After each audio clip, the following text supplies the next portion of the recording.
আমি কে আপনার হাজবেন্ড খুব ভালো মতো চিনতে পেরেছি। কি ব্যাপার, চিনতে পেরেছেন আমাকে? মামা চিনতে পারছি, তুমি কালকের ওই মেয়েটা না? মা গো, আমাকে বস্তিতে এসে এরকম ভাঙচুর করতেছো কি লিগা? কারণ আপনার ছেলে আমাকে অপমান করেছে, রাস্তায় সবার সামনে আমার গায়ে হাত তুলেছে। আপনারা কি ভেবেছেন আমি আপনাদের এমনি এমনি ছেড়ে দিব?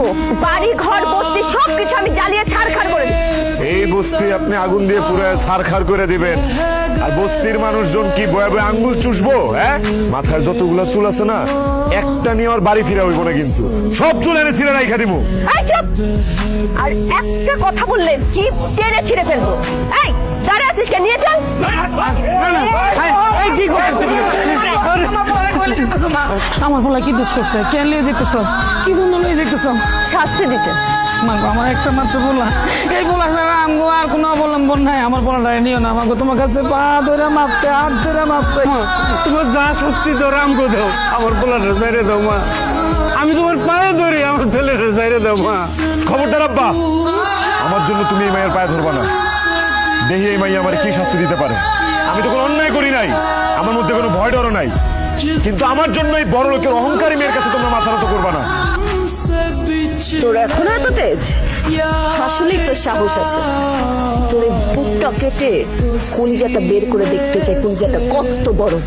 এই তোকে নিয়ে চল। তোমার ভালো লাগে? না না, বাবা আমার পোলার ছেড়ে দেন স্যার। আপনার মেরে চিনতে পারে নাই, এবারের মতো ক্ষমা করে দেন স্যার। আমি কথা দিতেছি, আমার পোলার হলে আমি গ্যারেজে চলে যাবো। পাছার ছাড়া বলছি, ছাড়া আমার সাথে থেকে। তোর কত বড় সাহস, তুই আমার মেয়ের গায়ে হাত তুলছিস?